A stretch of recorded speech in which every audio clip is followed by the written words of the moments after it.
Morning friends, चला निघूयात. आत्ता निघालो आहे खरं मी नुकतंच 6:22. खरं तर आज उशिरा आज ही पद्धतच झाली आहे माझी म्हणायची, पण निघालो आहे बाहेर आणि आपण जाऊयात आता फिरायला. पुढे पुढे गेल्यानंतर आपण विचार करू, जाऊयात आता ह्या दिशेने पुढे जाऊयात. आता ह्या दिशेने जाऊयात किंवा त्या दिशेने जाऊयात.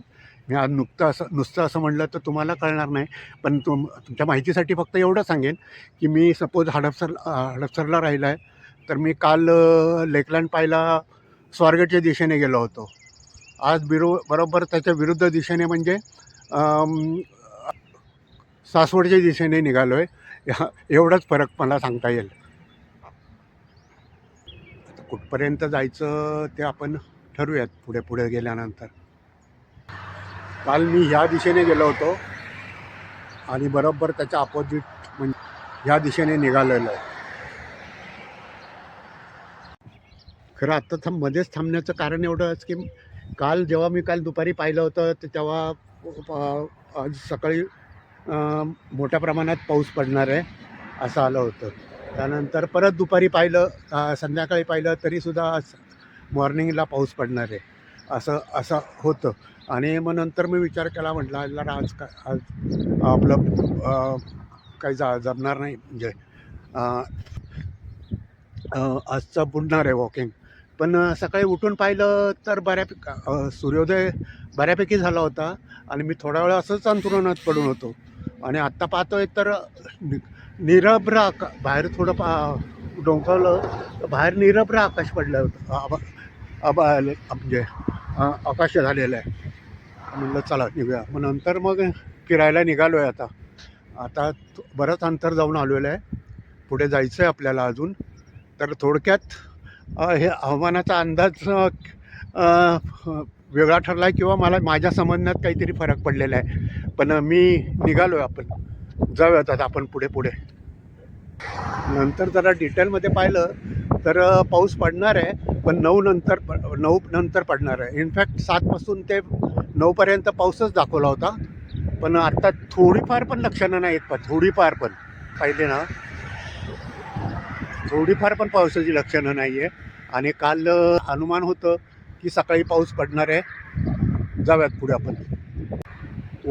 सायकलिंगला निघालो आहे, पण मी असं काही ठरवलेलं नाही की पर्टिक्युलर ठिकाणी जायचं आहे आणि काही आता गोल निवडला आहे आणि त्या पॉईंटपर्यंत पोचायचं आहे. पण मला किती दम लागला आहे त्याच्यावरनं तुम्हाला जाणवत असेल. नाही, लांब होतं आहे फार, त्यामुळे थोडं वाटेत थांबावं लागतं आहे आणि थांबून मग मी शूट करतो आहे. लिटरली खरं काल जसं माझा पोपट झाला होता म्हटलं असेल मी, ह्या अर्थाने की मला माहिती होतं ते लेकलँड परिसर हा खूप सुंदर आहे, खूप स्वच्छ आहे. इवन तो एक आमच्या जाण्या येण्याचा रस्ताच आहे मुख्य म्हणजे. त्यामुळे मी ते पाहिलं होतं आणि मनातल्या मनात ठरवलं होतं की लेकलँडला जायचं. पण ते दूर होतं म्हणून मी अगोदर म्हटलं होतं की मी कुठे जाणार आहे ते सांगणार नाही, कारण मला असं वाटत नव्हतं तेव्हा की मी पोहोचेल की नाही तिथपर्यंत. ह्याच्यावरनं समजून घ्या की दूर होतं ते. पण ते मी पोचलो तिथे कसं तरी आणि त्या लेकलँडला, आणि म्हटलं पोहोचलो आणि आता म्हटलं व्हिडिओ शूटिंग करायला सुरुवात करूयात. थांबतो मी जरा इथे. तर शूटिंग करायला सुरुवात केली. पण तेव्हा पहिलाच बोर्ड वाचला की प्रायव्हेट प्रॉपर्टी, म्हणजे आपल्याकडे जसं बोर्ड लिहितात ना, खाजगी जमीन आहे, ट्रेसपासर मनाई आहे वगैरे, तसा बोर्ड पाहिला आणि मग म्हटलं बाबा नाही जमाणार. पण मी तुम्हाला खरं सांगू का, इतका सुंदर परिसर आहे तो आणि इतका नितांत सुंदर. खूप बंगले आहेत तिथे, मोठमोठे बंगले आहेत असे ना की खूप मला वर्णन करता येत नाही, इतके भारी भारी बंगले आहेत ते. खरं तर त्या लेकलँडची रचना अशी आहे, एक लेक आहे मध्ये आणि त्याच्यात चोहोबाजूने असे मोठमोठे बंगले, स्वतंत्र घरं आहेत, बंगले आहेत की ज्याला रँच वगैरे कदाचित म्हणतात. मला नक्की शब्द माहिती नाही आहे त्याचा, पण ते रँच असल्यासारखे आहेत. आणि ते करोडपती काय अब्जोपतींचे सुद्धा बंगले असतील इतके सुंदर बंगले होते. पण मी त्या एकाही बंगल्याकडे कॅमेरा असा नेला नाही, कारण ती शेवटी सर्व जी प्रॉपर्टी होती ती प्रायव्हेट प्रॉपर्टी होती आणि प्रायव्हेट प्रॉपर्टीचा मी व्हिडिओ करत नाही. नक्की एवढं तर कन्फर्म आहे. खरं तर मला ट्रॅव्हलिंग ब्लॉग बघण्याची आवड आहे. तर मी बरेचसे ट्रॅव्हलिंग ब्लॉग वगैरे बघितले. कुठल्याही मला तरी निदान माझ्या पाहण्यात किंवा वाचनात आलेलं नाही त्या प्रॉपर्टीचं किंवा त्या एरियाचं किंवा त्या लोकेशनचं कोणीच कुठे कधी दाखवलेलं नाही वाटत नाही. मी पाहण्यात खूप कमी असेल, मी मान्य करतो, पण इतकी सुंदर प्रॉपर्टी आहे ते कुठल्या व्हिडिओमध्ये मला दिसली नाही किंवा मी पाहिली नाही. तर असं वाटलं होतं की माझ्या व्हिडिओमध्ये आपण टाकण्याचा प्रयत्न करूया, पण मग पोपट झाला खरं. आता सुंदर आहे वगैरे, पण मला म्हणजे किती सुंदर आहे तर मला वर्णन करता येत नाही खरं. पण मी पाहून खुश झालो. केवळ मला खेद एवढाच वाटतो की मी ते दाखवू शकलो नाही. जाऊयात पुढे. आता थोडा आराम केला होता, दम खाल्ला होता, आता थोडा रिलॅक्स झालो. जाऊयात पुढे. काही ढग जमायला सुरुवात झालेली आहे. मला लवकर इथून रिटर्न व्हायला पाहिजे. मी आता रिटर्न होतो आहे. ढग कसे जमा व्हायला लागले ते मी तुम्हाला दाखवतो पहा थोडक्यात. हे पहा, आत्तापर्यंत बरंचसं निरभ्र होतं आणि काही क्षणातच हे असं काळोख दाटून येत चाललं आहे.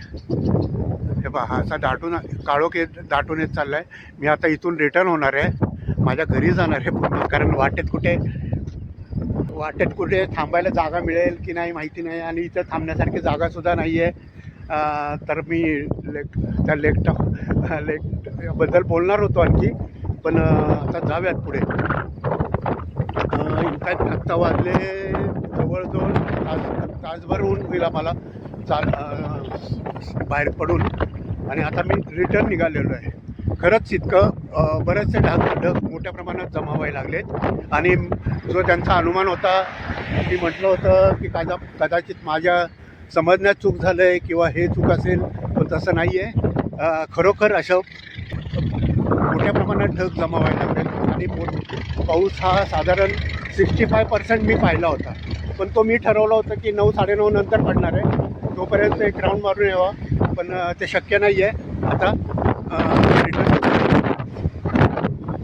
खरंच जोरदार पाऊस सुरू झाला तर इथे आपल्यासारखं कुठे टपरी म्हणा किंवा छोटं दुकान म्हणा किंवा कुठला शेड की तिथे थांबावं आणि बचाव करावा, पण असं इथे जवळ म्हणजे दूरपर्यंत कुठेच काही थांबण्यासारखं नसतं. कदाचित असली तर छोटी घरं ही माझ्या कडेला असलेली झाडं एवढीच काही ती असू शकतात. त्यामुळे मी पटकन लवकर परतण्याचा विचार केलेला आहे आणि इनफॅक्ट निघालो आहे पुन्हा परतीच्या वाटेवर. आणि थोडाफार आणखी काही ढग दिसत असतील आणि आपण नंतर पुन्हा विचार करू. बऱ्यापैकी माझी सायकलिंग झालेली आहे आणि थोडाफार व्यायामसुद्धा झालेला आहे. आता मी रिटर्न निघालेलो आहे. हवामानात फरक पडलेला आहे. इतकं निरभ्र आकाशात आता आणि मला तास दीड तास झाला असेल निघून किंवा त्याच्यापेक्षा कमी वेळ झाला असेल, पण खूप फरक पडलेला आहे. ते समोर सूर्योदय झालेला आहे आणि ढग पहा किती जास्त प्रमाणात यायला लागलेत. माझ्या वाचण्यात किंवा माझ्या समजण्यात फरक झाला आहे, एवढंच झालेलं आहे फक्त. पण त्यांच्या म्हणण्याप्रमाणे पाऊस पडणारच आहे नक्की. एकाएकी वारंसुद्धा बऱ्यापैकी आता वाढायला लागलं आहे. मी जे निघताना अगदी निरभ्र होतं, लिटरली किती निरभ्र होतं ते जवळपास दाखवायलासुद्धा नाही आहे. इतकं काही की क्षणात नाही म्हणणार, पण काही वेळात भरून आलेलं आहे.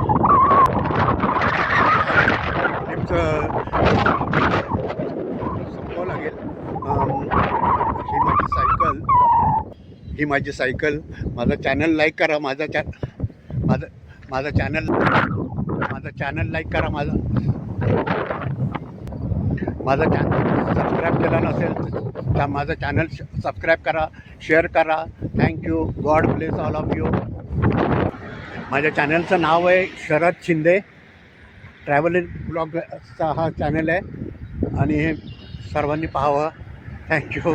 God bless all of you. खूप चांगले चांगले व्हिडिओ दाखवण्याचा मी प्रयत्न करेल, पण त्यासाठी तुम्हाला चॅनल माझा सबस्क्राईब करावं लागेल, चॅनल लाईक करावं लागेल आणि मुख्य म्हणजे शेअर करावं लागेल, जेणेकरून दुसरे पाहू शकतील आणि माझा उत्साह वाढेल. Okay, bye.